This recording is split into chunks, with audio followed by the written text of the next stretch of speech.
ministrar essa palestra singela, mas que eu acho um assunto, se a gente aprender a trabalhar nossos pensamentos, já teremos conseguido uma evolução fantástica. A comunicação é através do pensamento, no plano espiritual, e aqui nós temos que exercitar esta mudança rápida de pensamentos. Por isso que eu escolhi esse tema. Vou trazer alguma coisa de cunho científico, mas muito singela, que eu sou médica, né, de profissão, mas assim, é uma palestra para leigos. Então é uma coisa bem singela, mas com o intuito de vocês perceberem a corrente de pensamentos que ocorre dentro de vocês a todo instante. Então, muito obrigada à diretoria desta casa por me dar mais essa oportunidade. Agradeço também aos meus amigos espirituais, amparadores, que sempre me intuem nesses trabalhos abençoados. Então, eu escolhi o tema pensamento para vocês, né? Então, vamos lá. Então, no livro Pão Nosso, será que dá para apagar mais ou você acha que vai ficar ruim? Não? Tá bom.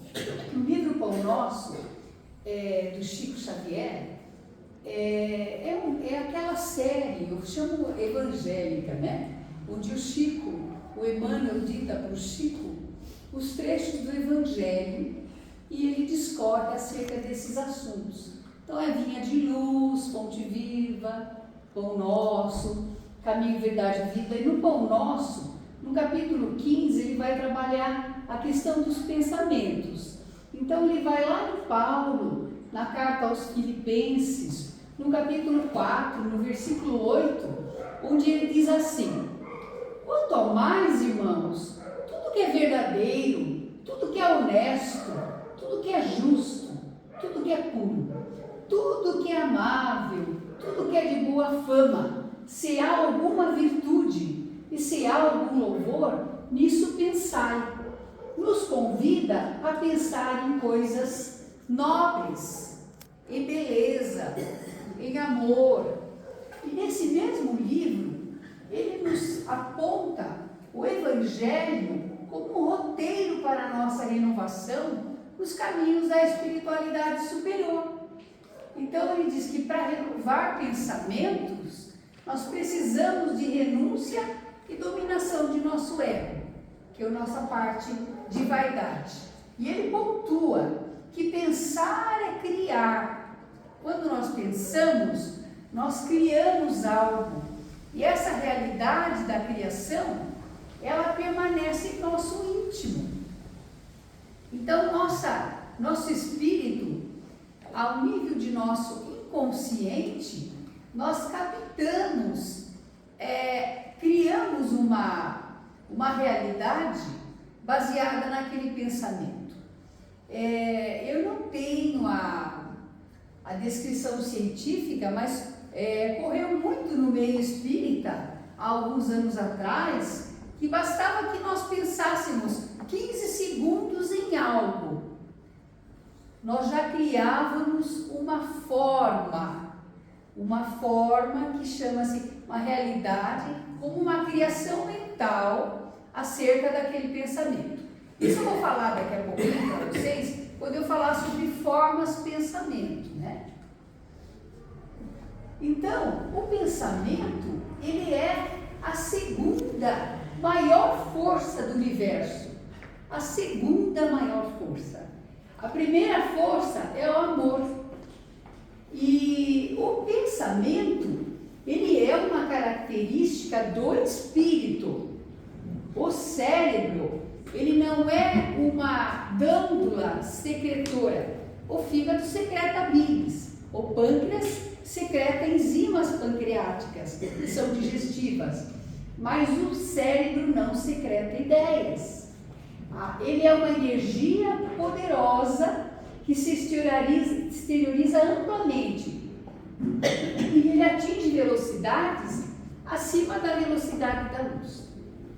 Eu penso uma coisa aqui, alguém lá no Japão, pode captar. Então é tudo muito rápido. A gente vê nas obras de André Luiz o quão rápida é a transmissão do pensamento. O pensamento ele foi definido como uma força eletromagnética. Ele utiliza a parte elétrica, que é uma energia dinâmica, e o magnetismo, que é a força, que é a energia estática. Isso constitui o pensamento. E o pensamento, ele tem forma e natureza. Ele tem forma. E ele consome energia. Visto que, como o espírito se utiliza do cérebro como um veículo dos neurônios para transmitir a ideia, o que acontece? Quando nós estamos desencarnados, nós vamos ter o cérebro perispirítico, que é de uma matéria quintessenciada, sutil. Enquanto isso, nós estamos com o nosso material aqui, nosso cérebro material, e ele consome energia. Então, quanta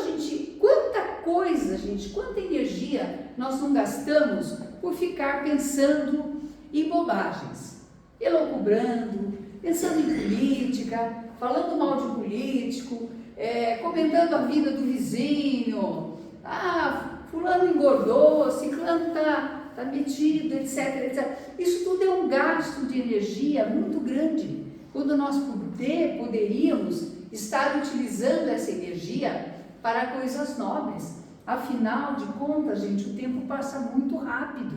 Olha, hoje nós estamos no dia 17 de setembro de 2024.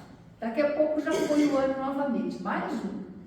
Então, como eu disse, ele tem a velocidade acima da luz, ele tem uma comunicação não local.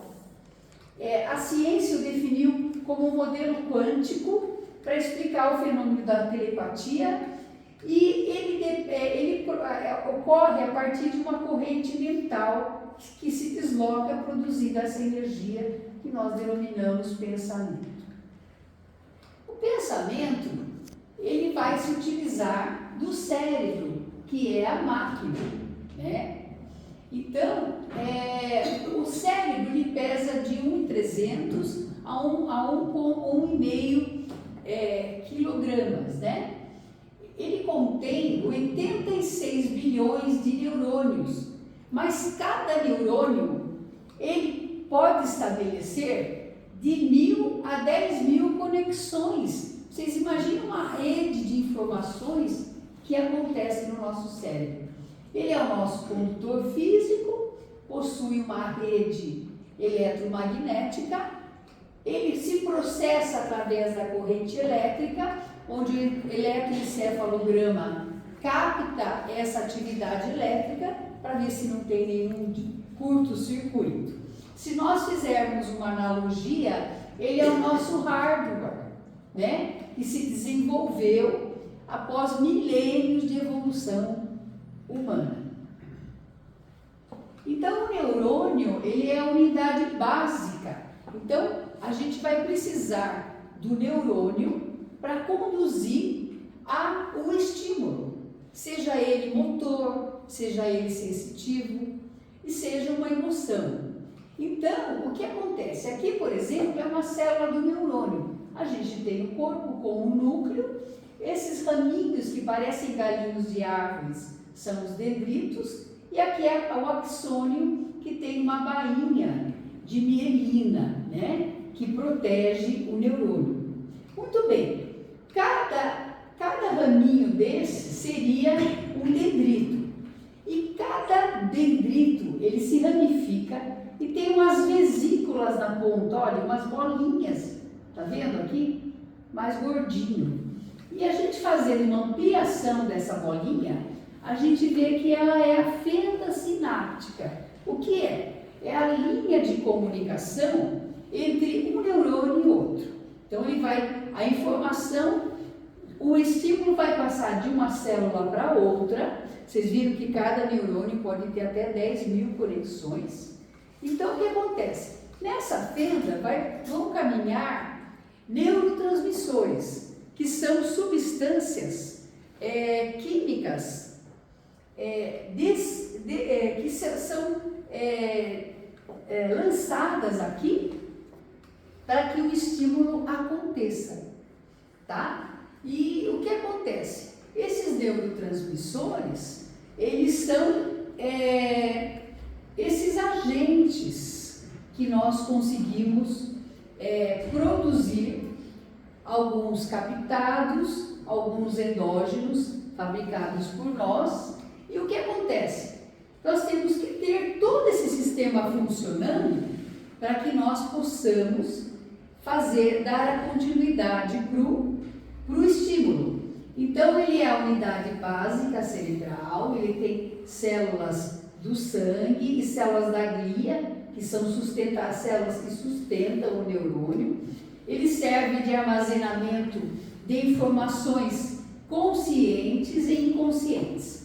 Lembrando que 95% das nossas informações são inconscientes. O inconsciente, ele capta muito. Eu estou aqui, o meu inconsciente está captando um barulhinho ali, uma pessoa que pôs a mão no bolso, outro que pôs a mão na boca, a outra que esfregou as mãos. Então, o inconsciente, ele vai captando tudo. E aí, nós vamos ficando com um estoque de energia muito grande. Inclusive, ele capta o magnetismo das pessoas que trazem informações acerca dos seus pensamentos. Então, é muito importante. Então, nós somos guiados, gente, na maioria das vezes, pelo nosso inconsciente.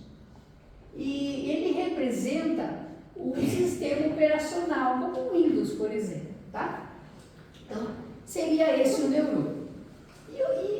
Então, falando um pouco dessas sinapses, aqui está muito ampliado, é um neurônio secretando os neurotransmissores e sendo captados pelo outro. Então, esses neurotransmissores são mensageiros químicos. Mais ou menos existem cerca de uns 40 neurotransmissores. Os mais comuns, serotonina, dopamina, ocitocina, noradrenalina, GABA. Então, tem uma série de neurotransmissores e a gente pode até melhorar a nossa dieta melhorar nossos transmissores através de algumas dietas específicas. E o mais importante daqui, a mudança de pensamentos modifica os tipos de neurotransmissores produzidos, tá? E aonde agem a maioria dos antidepressivos modernos? Aqui.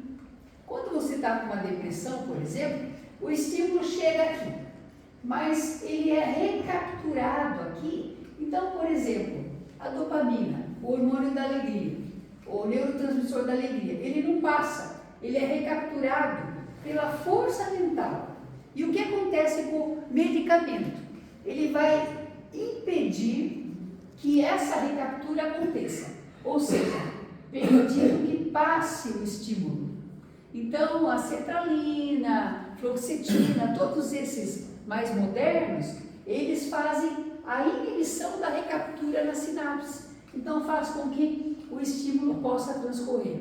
E muitas vezes, gente, se você tiver com quadro depressivo, a gente ajuda, as terapias todas ajudam, eu vou falar de várias coisas aqui.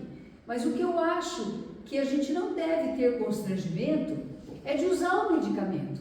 Se você sentir que você precisa, sabe? Claro, não vai ficar a vida toda, mas ele dá aquele impulso para que você saia do plano A, venha para o plano B, depois vá para o plano C, de uma forma melhor, com uma outra performance. Senão a medicina não teria chegado a esse avanço. A gente sabe que muitos cientistas são intuídos pela espiritualidade, né? A maioria, aliás. Então, o que a ciência veio descobrir nos últimos anos agora? Que existe uma neuroplasticidade. Ou seja, esses dendritos aqui, eles são capazes de estabelecer novos caminhos. Então, cada ponto luminoso seria uma sinapse. Então, se você faz uma mudança de vida, onde você estava na vitimização, ó dias, ó céus, habituado a reclamar, e você vai procurar uma ajuda, um terapeuta, um trabalho de desobsessão num centro espírita, o auxílio de um floral, o auxílio de um medicamento, de um psicólogo, de um psiquiatra, enfim, você vai buscar ajuda. O que acontece? Aquela área da vitimização que ficava muito vascularizada, cheia de circulação, ela vai migrar para outros. Então vão haver novos caminhos. E o que acontece? Esses novos caminhos, eles vão determinar novas atitudes e novos pensamentos. Então o cérebro é capaz de se reconstruir, sim, em outros formatos. Isso não é coisa da infância. Você tem 90 anos, você pode construir novos caminhos em sua neuroplasticidade. A neuroconsciência comprovou que tudo está interligado. E essa capacidade da neuroplasticidade, ela promove um aumento da nossa inteligência. Então, por isso que é importante a gente não deixar, assim, de aprender algo novo, de fazer algo novo, e os desafios e focos a amplificam. Então, você consegue novos caminhos procurando novas atividades. Principalmente naquelas que fazem o bem ao próximo, né? Aí sim, a espiritualidade fica feliz, vem uma galera, como diz a gíria, nos auxiliar, tá bom? Bom, e os pensamentos? Voltando aqui, os pensamentos, o que eles vão definir para a gente? Qual emoção que estamos experimentando em determinada situação? E podemos intensificá-la ou extingui-la de acordo com o pensamento. Então, nós temos, na verdade, se nós fôssemos resumir, nós teríamos 4 principais emoções: a alegria, a tristeza, a raiva, Medo. Como? Medo. Desculpa, que está escuro aqui. O medo e a raiva. Então, a alegria, a tristeza, o medo e a raiva. A alegria seria aquela sensação de plenitude, bem-estar e realização. A tristeza, sensação de desassossego, um vazio, uma ilusão, de perda, decaimento. O medo, uma alteração do ânimo, uma angústia, uma sensação de perigo. E essa sensação pode ser real ou imaginária. Às vezes você passa um tempão da vida com medo e, na verdade, é um medo imaginário. A raiva seria uma sensação de incômodo, de desconforto, um aborrecimento e a sensação de desassossego. Então, o desenvolvimento da nossa inteligência emocional, ele vai gerenciar de uma maneira melhor essas nossas emoções. No livro Evolução em Dois Mundos, na nossa literatura espírita, do Chico Xavier, né, de André Luiz, esse livro é bem técnico, não sei se alguém já leu aqui, estudou. Ele tem até um lucidário, porque como André Luiz foi médico na última encarnação, o que acontece? Ele escreve muito em linguagem médica, então tem até um lucidário junto. E ele diz o seguinte: os neurônios nascem e se renovam milhões de vezes no plano físico e no extrafísico, na matéria sutil, na estruturação dos cérebros experimentais. E o neurônio, ele compara uma verdadeira usina de produção de pensamentos e energia. A neurociência, ela diz que o pensamento gera essa energia eletromagnética. Ele é uma partícula quântica, isso dito no Neurological Sciences, e os pensamentos negativos, na Nature Medicine, ele diz que são geradores de doenças. Então, isso, gente, é a ciência mesmo, médica, trazendo para a gente toda essa força do pensamento. Bom, eu queria explicar para vocês, aqui a maioria acho que já ouviu falar, você deve ter uma crença limitante, né? Você tem uma crença limitante, e essa crença, que é um pensamento bem arraigado, essa crença te impossibilita de prosperar, de ter um bom relacionamento, de ter uma vida saudável, de fazer exercício, de fazer dieta, de parar de procrastinar, de empurrar com a barriga a questão que você precisa resolver. Então, às vezes, é realmente. E como é que se forma essa crença limitante? Essa crença limitante é quando você tem um pensamento, e o pensamento forte, ele gera um sentimento.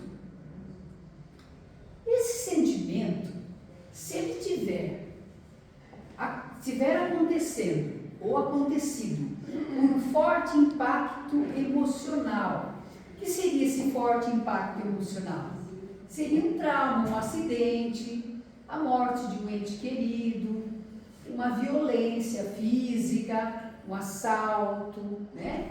Ou inúmeras repetições. Então você tem um sentimento por aquele pai que chega toda noite alcoolizado e agride a mãe, por aquela mãe que fala que aquele filho não tem capacidade, que ele é indisciplinado, que ele não aprende mesmo. Então o ser vai tendo todas essas repetições, e o que acontece? Ele cria uma crença.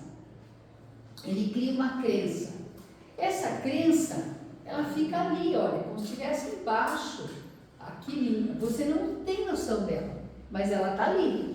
E ela, o que essa crença faz? Como é uma energia forte, ela vibra e comunica no ambiente, nas pessoas, através de um magnetismo. E o que essa vibração causa? Vai atrair frequências físicas e frequências extrafísicas. Então, complementando aqui, essa crença vibra e comunica. Atraindo as frequências, ela vai dizer o seguinte: vai atrair frequência física.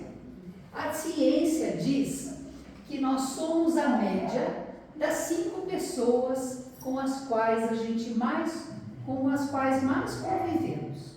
Olha que coisa importante. Então tem aquele dito popular: diga-me com quem andas e te direi quem és. Realmente tem uma influência muito grande. A gente tem que tomar cuidado com professores, com pais, principalmente nas crianças, com ambientes de trabalho, onde tem muita tensão. Hoje em dia a gente passa muitas horas no trabalho, né? A gente deveria fazer como a minha mãezinha, que já desencarnou, e dizia assim: filha, não trabalhe muito. Se o dia tem 24 horas, 8 é para trabalhar, 8 é para dormir e 8 é para viver. Viver, sei lá, um estudo, viver uma prática religiosa, viver um trabalho voluntário, descansar, o lazer, enfim. Estavam certos, né? Se Deus fez 24 horas, a gente deve aproveitar. Com relação a essa regra das 5 pessoas, eu vou citar o exemplo de uma criança. Já há muitos anos eu gosto de citar esse exemplo. Os pais eram um casal, pai de uma menininha chamada Laura. Ela era neta da vizinha da minha mãe. Daí minha mãe contou isso há muitos anos atrás, que a avó veio contar para minha mãe, que era vizinha da minha mãe, que a Laurinha estava muito agressiva e que ela batia nos amiguinhos da escola. Aí a professora chamou os pais e perguntou na frente dos pais para Laura: Laura, por que você é tão brava, minha filha? Ela falou assim: pai, bavo. Tinha 4 aninhos. Mãe, bava. Eu bava também. Quer dizer, imagina a judiação. Olha só, gente. É de chorar, né? De dar risada, porque é engraçadinho falar bava. Mas, na verdade, é uma coisa que a gente tem que se vigiar. Famílias que são maledicentes, que sentam para falar mal dos vizinhos, dos parentes, né? Então, a gente tem que ter sempre cuidado com nossos pensamentos. Porque a palavra, ela tem uma vibração. No início era o verbo, olha só, do mundo, né? E uma outra coisa, gente, a gente atrai frequências extrafísicas. Nós que somos espíritas, bem sabemos disso aqui, né? Então, muitas vezes, a gente tem que tomar cuidado, porque nossos pensamentos nos levam a formar crenças, sentimentos e crenças, se estiverem repetidos ou sob um forte impacto emocional, e nós vamos atrair frequências extrafísicas, que seriam o quê? Nossos mentores maravilhosos, amparadores ou obsessores. Então aqui, por exemplo, essa pessoa num bar bebendo e os espíritos todos ali intuindo-a para que beba mais, vampirizando. Então é muito, assim, hoje eu gostaria que vocês fizessem até anotações, que tipos de pensamentos que eu tenho. Se eu tenho alguns pensamentos repetitivos, que preocupações me atingem a minha vida, por que eu me preocupo tanto com tal coisa? Então, por que eu me preocupo? E parar de gastar energia com pensamentos que às vezes não vale a pena. Às vezes a gente supõe que a pessoa está magoada com você ou falando mal de você. A pessoa não está nem aí, ela nem se importou com a questão. E a gente vai gastando energia e vai gerando sentimentos desagradáveis. Se isso for muito repetitivo, vira uma crença, né? Aí, gente, eu queria falar, nesse livro aqui, nesse mesmo livro, ele fala sobre formas de pensamento. Então, pensar é criar. A realidade dessa criação, ela pode exteriorizar-se de súbito no campo dos efeitos transitórios. E esse objeto que o poder mental formou, ele vive no mundo íntimo, exigindo cuidados ou eliminação ou extinção. Isso Chico Xavier nos diz. Então, essas formas de pensamento, elas são criações de realidades energéticas. São sentimentos positivos ou negativos inconscientes e vão produzir como se fosse uma figura no plano extrafísico. Então, os clarividentes veem essa forma de pensamento. Nós não as vemos, mas nós as sentimos. Que elas acabam nos influenciando e influenciando aqueles que estão ao nosso redor. É como se fossem discursos mentais. Podem ser eliminadas com reprogramações, hipnoses, terapêuticas alternativas, coaching e trabalhos espirituais. Então, essas formas de pensamento, no livro Libertação do André Luiz, ele comenta bastante acerca dessas formas de pensamento. No livro dos Espíritos, tem uma questão famosíssima, né? Todo mundo que fala de pensamento traz essa questão. 459, que diz assim: os espíritos influem sobre nossos pensamentos e ações? Aí a resposta: nesse sentido, a influência é muito maior que supondes, porque frequentemente são eles que nos dirigem. Então, de conformidade com o que estivermos pensando, pensemos no bem. Na questão também 460, ele diz assim: temos pensamentos próprios e outros que nos são sugeridos? Vossa alma, a resposta, é um espírito que pensa. Não ignorais que muitos pensamentos que vos ocorrem a um só tempo, sobre o mesmo assunto, e às vezes são contraditórios. Pois bem, nesse conjunto, há sempre os vossos e os nossos, e é isso que vos deixa na incerteza, porque tendo em vós duas ideias que se combatem. Se você tem bons pensamentos, se você tem bons sentimentos, provavelmente quem os estará intuindo são os benfeitores, né? Você pode, por exemplo, perguntar: esse pensamento aqui vai prejudicar alguém? Se assim não for, não faça.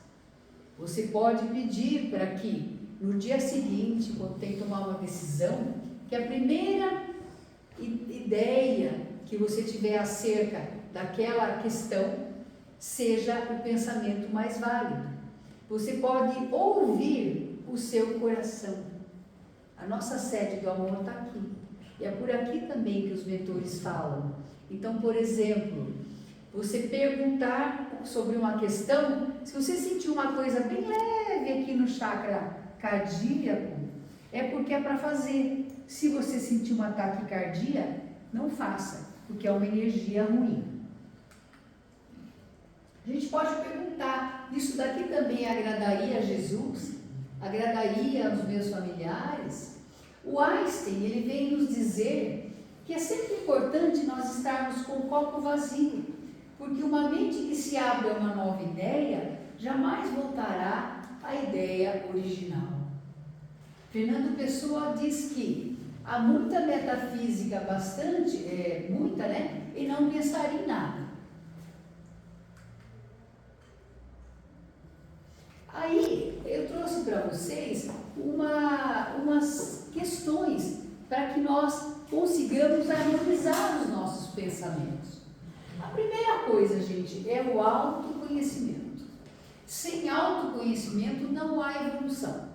Com autoconhecimento você consegue saber quem é você, o que você faz, as suas qualidades, as suas habilidades e desenvolver as habilidades e algumas que lhe faltam, procurar caminhos para trazê-las para o alto, para o desenvolvimento.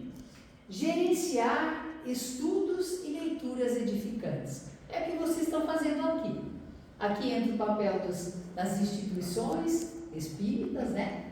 Para que nós consigamos estudar. E a gente leu, hoje mesmo, eu estava estudando Missionários da Luz, que eu vou dar uma aula de pineal, não sei, para a semana que vem, e eu falei, vou remodelar essa aula.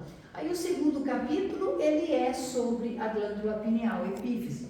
Então, eu já li várias vezes. Eu lendo hoje, eu falei, puxa vida, que bacana. Como o André Luiz é brilhante mesmo, né? Como traz muito conhecimento. E ele disse assim, nesse livro mesmo, Missionários da Luz, no capítulo 7, ele nos diz assim, perceber-se como espírito. Não somos aqui e nem estamos aqui para finalidades materiais. Isso é muito importante, porque às vezes você está ocupando o seu tempo, gastando energia somente com coisas materiais. E a gente de uma hora para outra sai, larga, né? Então, outra coisa, aprender a perdoar, né? Perdoar-se, perdoar o outro, porque depois que faz a passagem, a emoção no perispírito, ela fica muito aflorada. Vocês lembram do André Luiz, quando veio do nosso lar visitar a família, encontrou a esposa com o companheiro, imediatamente voltou para o umbral com o pensamento que ele teve. Aí ele já estava treinado, ele conseguiu voltar. Então, o perdão liberta mesmo. Abraçar-se, acolher-se e julgar-se menos. O mundo já nos julga. Você não vai viver achando que não precisa de correção. Mas às vezes a gente precisa de um autoacolhimento. Às vezes a gente precisa se achar merecedor de um carinho, de um autocarinho. Aprender a dizer eu não dou conta às vezes, né? Amar-se para poder amar ao próximo. O auto-amor é uma coisa fantástica. Jesus pediu que nós amássemos ao próximo como a nós mesmos. Então é muito importante que assim o façamos. Aí mais umas dicas aqui de harmonização. Higienizar os pensamentos, a semelhança da higiene corporal. 4 vezes ao dia, parar, alguns segundos, algum minuto, 2, fazer umas respirações, aquietar-se, para que nós possamos mesmo mudar, às vezes, aquela linha de pensamento. Às vezes é preciso até sair do ambiente de trabalho, do ambiente doméstico que nós estamos, tá? Quem trabalha na área da saúde sabe o quanto é difícil, às vezes, a energia. Então, às vezes, sair um pouquinho, respirar, voltar, tomar uma água. Certamente a espiritualidade vai estar colocando na água aquele medicamento que você precisa naquele momento. Evoluir e gerenciar sua vida a todo instante. Fazer diagnóstico de suas ações. Então, na questão 919 do Livro dos Espíritos, é uma questão, respondida por Santo Agostinho. Santo Agostinho responde, a pergunta é, como nós podemos evoluir? Uma dica que Santo Agostinho nos dá, ele diz assim, quando eu estava na Terra, gente, o que eu fazia? Quando eu estava na Terra, todas as noites eu repassava o meu dia, né? E pontuava aquilo que eu fiz bem, ótimo, que bacana. Aquilo que eu não fiz tão bem, eu vou reavaliar e tentar fazer melhor no dia seguinte. A gente não precisa ter vergonha de saber e tomar consciência de algo que não fizemos bem, porque nós somos seres em aperfeiçoamento. No livro Reforma Íntima Sem Martírio, da irmã Sidufo, ela nos diz isso, que nós somos espíritos em aperfeiçoamento. Então, a todo instante, a gente está galgando um degrauzinho. Hoje eu estou melhor que ontem, eu penso, né? E amanhã eu quero estar melhor do que hoje. Então, hoje pior que amanhã. E a prática da caridade, né? O voluntariado é maravilhoso. Você sai de si, vai ao encontro do outro, ajuda, se sente feliz, porque você tem tanto, né? Às vezes é auxílio emocional, auxílio material. Outra coisa, gente, que ajuda muito o contato com a natureza. Olha o que ela está fazendo aqui, né? Esse contato com a natureza, quando a gente entra em contato com a natureza é Deus, é divina. Então, quando você vai em contato com a natureza ela faz com que as suas ondas mentais vibrem numa frequência de ondas teta, que é uma onda leve de meditação. Então, entrar em contato com a natureza é elevar-se frequencialmente, tá? Baixando as ondas cerebrais de agitação e caminhando para a evolução. E a outra é silenciar o ser e fazer a meditação, né? Quem não consegue fazer a meditação, faz a meditação guiada. Outra coisa que podemos realizar, gente, são as terapias, né? Nós temos as terapias florais, as psicoterapias, as terapias de coaching, toda a linha de terapias vibracionais e os tratamentos espirituais. As terapias florais. Eu trouxe aqui umas essências de sugestão. Os florais de Bach, que atuam na mudança do pensamento, White Chestnut, Chestnut Bud, os florais de Saint-Germain, Glossina e Ameixa, e a linha dos florais de Minas, a fórmula do 7º chakra, que ela tem, cada chakra gerencia um tipo de emoções. E aqui nós vamos trabalhar os nossos pensamentos, tá? Mas a gente sabe, né, gente, que o Evangelho de Jesus é a nossa maior harmonização. Que nós tenhamos disposição para estudá-lo, que nós tenhamos disposição para segui-lo e que nós saiamos hoje desta aula com o objetivo de gerenciar os nossos pensamentos. Acontece um gatilho, uma questão, né? Você já acha que você não merece aquilo, você já acha que veio uma notícia ruim, você já acha que foi um acidente, você já acha que foi uma perda. Então, procuremos prestar atenção nos nossos pensamentos. E quando ocorrer um pensamento ruim, não deixá-lo corporificar, substitua por um bom. Mesmo nas grandes catástrofes, que a mídia fica, né, pontuando toda hora, pare, faça uma oração, canalize a sua energia e volte para aquilo que você está fazendo. Desliga um pouco daquilo, senão a gente fica muito voltado para isso. Então eu agradeço vocês pela atenção, pela disposição, nesse dia friozinho, né? vir aqui, ouvir uma palavra. Eu espero ter acrescentado algo para vocês. Meu coração agradece profundamente. Fiquem com Deus, fiquem na luz e na alegria sempre. Gratidão.